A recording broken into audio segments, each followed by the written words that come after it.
आणि आता इतरही काही महत्त्वाच्या बातम्यांचा वेगवान आढावा घेऊयात टॉप 50 मध्ये.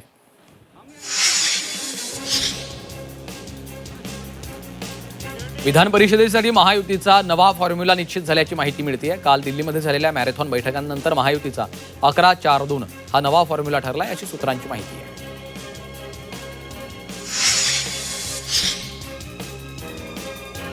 खासदार संजय राऊतांनी राष्ट्रवादी काँग्रेसवर टीका केली आहे. राष्ट्रवादी हा संपलेला पक्ष असल्याचं राऊतांनी म्हटलं.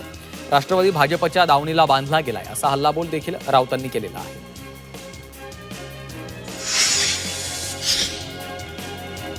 नांदेड दौऱ्यावर असलेल्या शिवसेना खासदार श्रीकांत शिंदेंची राष्ट्रवादीचे आमदार प्रताप पाटील चिखलीकरांनी भेट घेतली. दोघांमध्ये अर्धा तास बंद दाराआड बैठक झाल्यामुळे चर्चांना उधाण आलेलं आहे.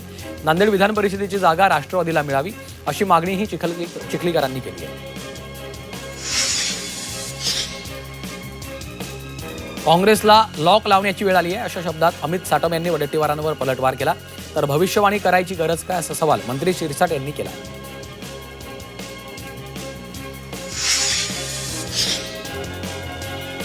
साताऱ्याच्या फलटमध्ये शिवसेनेचा मेळावा झाला. यामध्ये आमदार महेश शिंदे यांचं नाव न घेता त्यांनी स्थानिक राजकारणावर भाष्य करत पक्षांतर्गत गटबाजी आणि विरोधी पक्षांसोबत छुपे संधान बांधणी करत असल्याबाबत त्यांचे कान टोचले.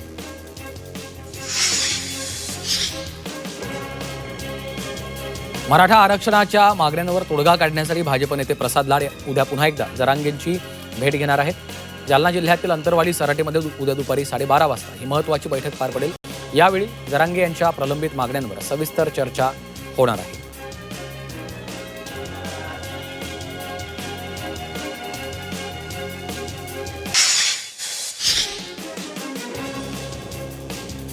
सावरकरांची आज 143वी जयंती आहे. या निमित्तानं मनसे प्रमुख राज ठाकरे यांनी एक पोस्ट शेअर केली.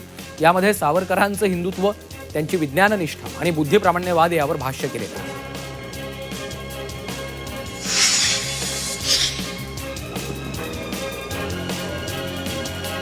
लॉकडाऊन सारखे दिवस लवकरच येतील असं काँग्रेस नेते विजय वडेट्टीवारांनी म्हटलंय. इंधनाच्या दराचा भडका उडणार असल्याचं भाकीत त्यांनी केलेलं आहे. लोकांना पैसे जपून ठेवण्याचा सल्लाही दिलाय.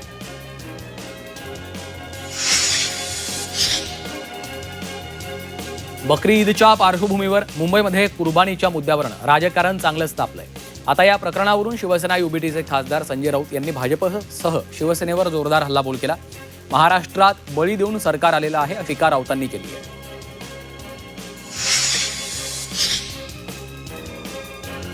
एसटी महामंडळाला आर्थिकदृष्ट्या सक्षम करण्यासाठी महत्त्वाचं पाऊल उचललंय. सातत्यानं तोट्यामध्ये चालणाऱ्या एसटी विभागांना नफ्यात आणण्यासाठी आता पालक अधिकारी नेमण्याचा निर्णय घेतलाय. मंत्री प्रताप सरनाईकांनी मुख्यालयातल्या बैठकीत माहिती दिली आहे.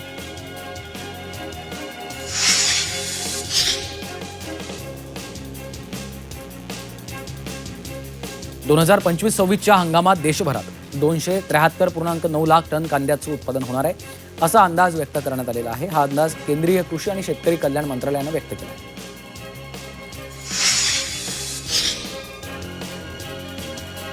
अजित पवारांच्या अपघाती निधनाला आज 4 महिने पूर्ण झालेत. या निमित्तानं बारामतीमधील विद्या प्रतिष्ठान परिसरातील स्मृतीस्थळी त्यांचे पुत्र जय पवार यांनी भेट देत अभिवादन केलेलं आहे.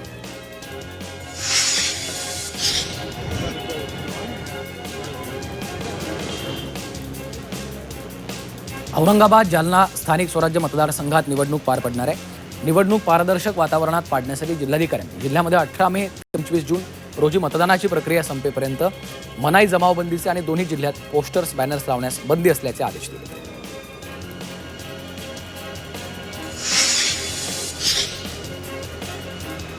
रत्नागिरीमध्ये महामार्गाची रखडलेली 1917 विवाद प्रकरणं मार्गी लागली.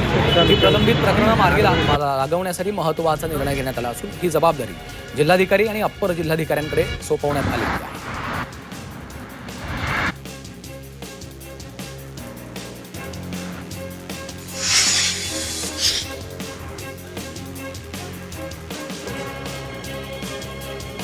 नाशिकमध्ये होत असलेला 65 किलोमीटरचा रिंग रोड भूसंपादनाला शेतकऱ्यांनी विरोध केलाय. रिंग रोडच्या विरोधात शेतकऱ्यांनी उपोषण सुरू केलंय. मागण्या पूर्ण होत नाहीत तोपर्यंत शेतकऱ्यांनी उपोषणावर ठाम राहण्याचा निर्णय घेतलाय.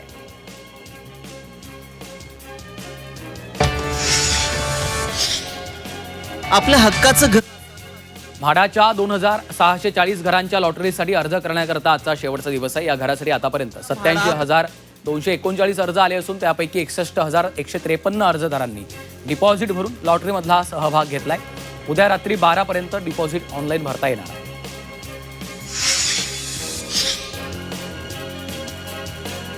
अंमलबजावणी संचालनालयाच्या मनुष्यबळात मोठी वाढ करण्याचा निर्णय केंद्र सरकारने घेतलाय. मनी लॉन्ड्रिंग विरोधी कारवाया करणाऱ्या या तपास यंत्रणेसाठी 1,200हून अधिक अतिरिक्त अधिकारी आणि कर्मचाऱ्यांच्या पदांना केंद्र सरकारने मंजुरी दिली आहे.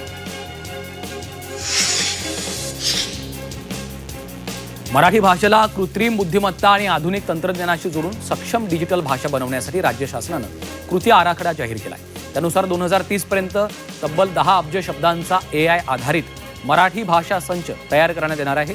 5,000 दुर्मिळ हस्तलिखितांचं डिजिटायझेशन आणि भाषांतर केलं जाणार आहे.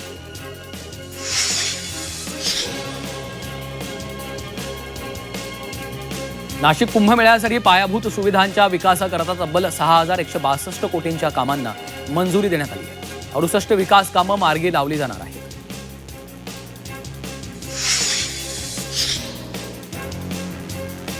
संभाजीनगरच्या शिवाजीनगर भुयारी मार्गाच्या प्रवेशद्वारावर सार्वजनिक बांधकाम विभागानं 3.4 मीटर उंचीची मजबूत लोखंडी चौकट बसवली. त्यामुळे आता या मार्गातून अवजड वाहनाची ये जा होऊ शकणार नाही. परिणामी वारंवार होणारी वाहतूक कोंडी टाळण्यास यामुळे मदत होणार आहे. पावसाळा तोंडावर आल्यामुळे हिंगोलीच्या आरोग्य विभागाने कंबर कसली आहे. जिल्ह्यातील 5ही तालुक्यातील ग्रामीण रुग्णालयामध्ये स्वच्छता मोहीम राबवण्यात आली आहे. जिल्हा शल्यचिकित्सकांसह आरोग्य अधिकारी आणि कर्मचाऱ्यांनी एकत्र येत संपूर्ण रुग्णालयाचा परिसर चकाचक केलाय.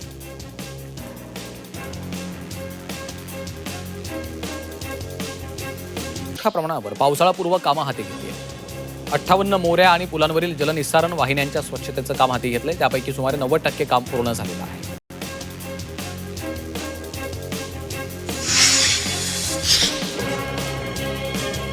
कोकण रेल्वेनं दरवर्षीप्रमाणे यंदा देखील पावसाळी वेळापत्रक जाहीर केलं. 15 जून ते 20 ऑक्टोबर या कालावधीसाठी विशेष पावसाळी वेळापत्रक लागू करण्याची घोषणा केली आहे. त्यामुळे कोकण मार्गावरील रेल्वे गाड्यांचा वेग हा कमी करण्यात येणार आहे. त्यामुळे प्रवाशांना विलंबाचा सामना करावा लागण्याची शक्यता आहे.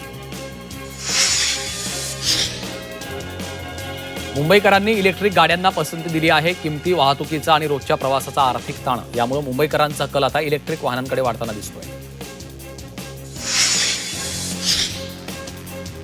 मॅक्टमधील सहाय्यक कर्मचाऱ्यांची रिक्त पदं त्वरित भरा असे निर्देश मुंबई उच्च न्यायालयाने सरकारला दिले आहेत. न्यायालयातील रिक्त पदांमुळे दैनिक कामकाजावर परिणाम होत असल्याचा मुद्दा बार असोसिएशनने उपस्थित केला होता.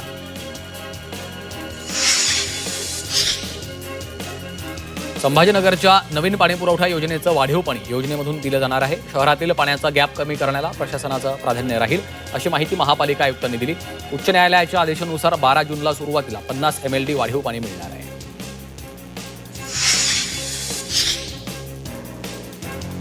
मुंबई अहमदाबाद राष्ट्रीय महामार्गावरील धानिवरी अपघाताच्या नंतर मृतांच्या कुटुंबियांना सरकारकडनं प्रत्येकी 5 लाखांची मदत जाहीर करण्यात आली. डहाणूचे तहसीलदार सुनील कोळी यांच्या हस्ते धनादेशाचं वाटप करण्यात आलं.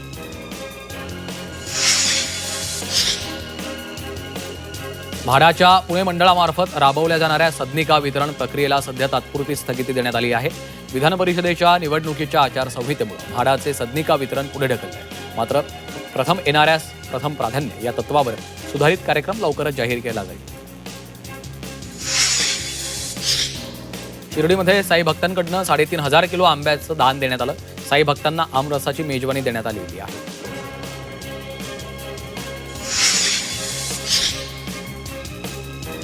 यंदा 28 मे रोजी बकरी ईद सण साजरा करण्यात येणार असून शुक्रवारी 29 मे रोजी बासी ईद साजरी करण्यात येणार आहे.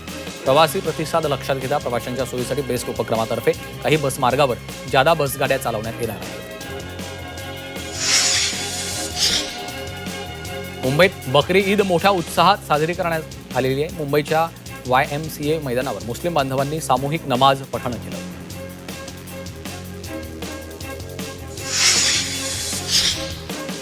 मध्य प्रदेशच्या भोपाळमध्ये बकरी ईद उत्साहात साजरी करण्यात आली. बकरी ईद निमित्त मुस्लिम बांधवांनी आज नमाज अदा केली.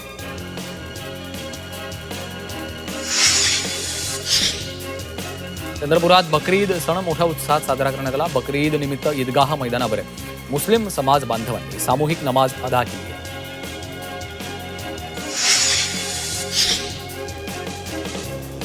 येवला शहरातील ईदगाह मैदान इथं बकरी ईद निमित्त मुस्लिम बांधवांनी मोठ्या उत्साहात नमाज पठण केलं.